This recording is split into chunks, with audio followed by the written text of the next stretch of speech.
27వ వెలుగు వార్షికోత్సవ సందర్భంగా పెద్ద మనసుతో నన్ను ఇక్కడ ఆహ్వానించిన వెలుగు యాజమాన్యానికి మరియు అతిథులకు అందరికీ కూడా నా హృదయపూర్వక కృతజ్ఞతలు. ఇక్కడ కనిపిస్తున్న దాదాపు 60 మంది వయస్సు మీరి సేద తీరుతున్న మాతృమూర్తులు చూసి మీరందరూ పండుటాకులు అనుకోకండి.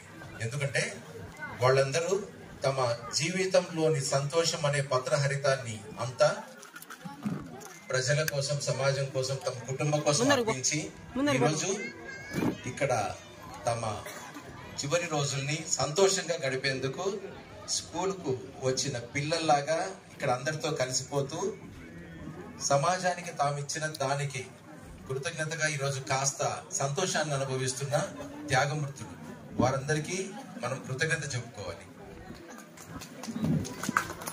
తర్వాత ఇక్కడ ఉన్న పిల్లలందరినీ చూసి ఈ పిల్లలు ఏంటి ప్రపంచంలోని మిగతా పిల్లల్లాగా పోటీ పడలేకపోతున్నారని దయచేసి అనుకోకండి.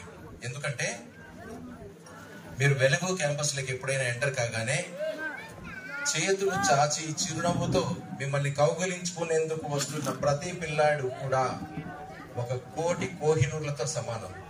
అంతటి నిష్కల్మషమైన మనసు, అంత నిస్వార్థమైన నవ్వు మీరు ప్రపంచంలో మీకు ఎంత వెతికి చూసినా దొరకదు, ఇక్కడ మన వెలుగు స్కూల్ పిల్లలకు తప్ప. తర్వాత ఇక్కడ ఉన్న టీచర్లను చూస్తే నాకు ఒక మాట చెప్పాలనిపిస్తుంది. ఇక్కడ ఉన్న టీచర్లు ఏంటి, కార్పొరేట్ స్కూళ్లకు దీటుగా 1 1 1 2 2 2 అంటూ మన పిల్లలకు ర్యాంకులు తెప్పించట్లేదని మీరు అనుకుంటున్నారా? దయచేసి అలా అపోహపడకండి. ఎందుకంటే సమాజము తృణీకరించి వీళ్ళు సరికారు అని పక్కన పడేస్తే పేరెంట్స్ కూడా ఇలాంటి పిల్లలతో మేము ఎలా వేగాలి అని కుంగిపోతూ ఉంటే అలాంటి పక్కకు పడేసిన రాళ్లను తెచ్చి అద్భుతమైన శిల్పాలుగా చెక్కి మళ్ళీ అదే సమాజానికి అందిస్తున్న సేవామూర్తులు ఇక్కడ ఉన్న ప్రతి టీచర్లు. అలాంటి టీచర్లు మన నిస్వార్థంగా పనిచేస్తున్నారు కాబట్టి ఈ వెలుగు అన్న సంస్థ ఈరోజు ఇంత పరిడవిల్లుతోంది, ఇంతమంది అసహాయులకు నీడనిస్తోంది. అలాంటి టీచర్లందరికీ నేను శిరస్సు వంచి నమస్కారం తెలియజేస్తున్నాను. తర్వాత ఇంత పెద్ద ఇన్స్టిట్యూట్, ఇంత పెద్ద క్యాంపస్, ఇక్కడ బాత్రూంలో కావచ్చు, వంటింట్లో కావచ్చు, ఇక్కడ ప్రాంగణంలో కావచ్చు, ఇంత నీట్గా పెడుతున్నారంటే పెడుతున్నానికి మెయిన్ కారణమైన ఇక్కడ ఆయాలను చూసి మీరు చిన్నబుచ్చకండి. ఎందుకంటే వాళ్ళని చూస్తే నాకు ఒకటే చెప్పాలనిపిస్తుంది, నడుస్తున్న మదర్ తెరిసాలు మదనపల్లెలో మీకు ఎక్కడ కనిపిస్తారు అంటే కేవలం ఇక్కడ వెలుగు క్యాంపస్ లో మాత్రమే మీరు చూడగలరు. ఇంట్లో ఒక మానసికంగా సరిలేని పిల్లవాడు ఉంటేనే కుటుంబం అంతా కూడా తలకిందులైపోయే న్యూక్లియర్ ఫ్యామిలీలు ఉన్న సమాజం మనది. అలాంటిది ఇన్ని వందల మంది పిల్లల్ని, దాదాపు 180 మంది పిల్లలని హక్కున చేర్చుకున్న ఒక గొప్ప మనసున్న ఒక సంస్థ ఇది.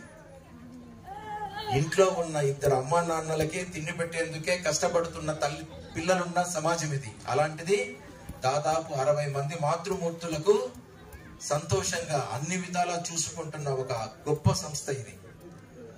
ఇక ఇలాంటి సంస్థకు మూల స్తంభాల గురించి చెప్పాలంటే వెలుగు లాంటి ఒక మహావృక్షం, వటవృక్షం పెరిగి పెద్దదయ్యేదానికి పద్మజ గారు వేసిన విత్తనం కారణమైతే దాన్ని నీళ్లు పోసి, దానికి ఎరువు పోసి, తన కెరీర్ ను కూడా పక్కన పెట్టి ఉదయ్ మోహన్ గారు నిస్వార్థంగా పనిచేసిన సేవ కారణమైతే ఈరోజు తనకు కుడిభుజంగా వచ్చి భాగ్యలక్ష్మి గారు తన దన్నుగా నిలబడి ఆ సంస్థను ముందుకు తీసుకెళ్లేదానికి ఇంకొక కారణం అవుతుంది.